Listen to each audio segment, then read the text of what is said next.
démagogique qu'il faut stopper, qu'il faut contrôler.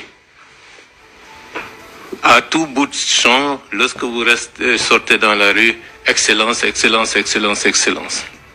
On distribue des titres n'importe comment. Et tout acteur public et tout gestionnaire d'une manière ou d'une autre doivent faire attention à cette culture démagogique qui est prégnante dans notre société.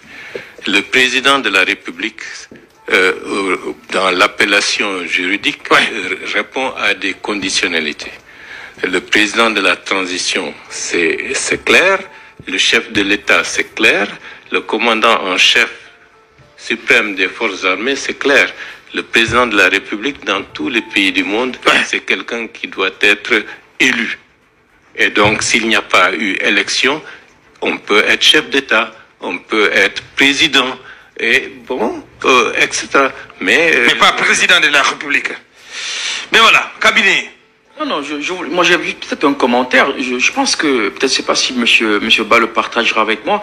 On a comme le sentiment que psychologiquement, on ne se rend pas compte qu'on est dans une transition et que ce dialogue dont vous appelez de toutes vos forces n'est pas implémenté et que même d'un point de vue philosophique, on ne se rend pas évidemment compte que ceci est essentiel pour impulser la dynamique de transition. La dynamique inclusive. Dynamique inclusive. Est-ce que quelque part, il n'y a pas aussi peut-être une compréhension d'un point de vue, je reviens encore là-dessus, d'un point de vue philosophique, au point que l'on a l'impression que les lobbies qui sont autour de cette transition-là s'entrechoquent au point qu'on a du mal à lire véritablement. Est-ce que vous ne craignez pas un jour que vous qui compreniez la démarche du colonel et du CNRD et qui faites avec force à expliquer et à parfois à prescrire des solutions, est-ce que vous n'êtes pas aujourd'hui à même d'avoir la peur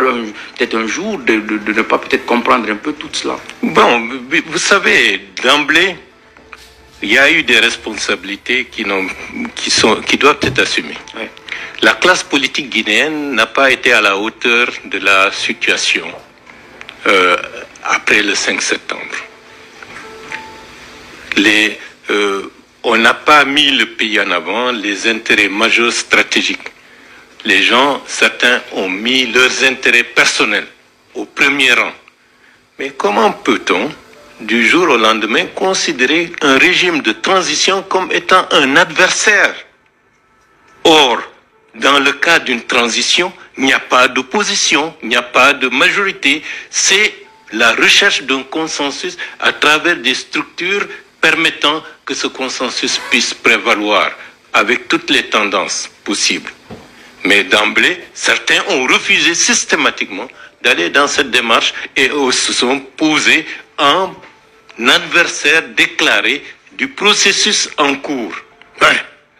Ils ont une part grande de cette cristallisation de ce schéma. Là, vous faites référence sans les nommer aux forces vives de Guinée. Ils se reconnaîtront. Ils se reconnaissent à travers les forces dites vives de Guinée. Ça, c'est une responsabilité qui est politique. Et ils ont rendu un très mauvais service au pays. Eh bien, ça, c'est le premier aspect. Le deuxième aspect, vous savez que lorsque vous avez le pouvoir, c'est comme vous attirez tout. Et de ce point de vue, les militaires doivent rester dans le cadre du principe originel et faire attention aux appels démagogiques de tout ce qui peut graviter autour. Le cap est extrêmement important. On veut que ce soit une transition réussie. Et la situation va au-delà de l'intérêt de la Guinée aujourd'hui. La sous-région est pratiquement désarticulée. L'un des rares pays qui peut jouer un rôle de stabilisation, d'être un digue pour contrecarrer toute déstabilisation plus généralisée, c'est la Guinée.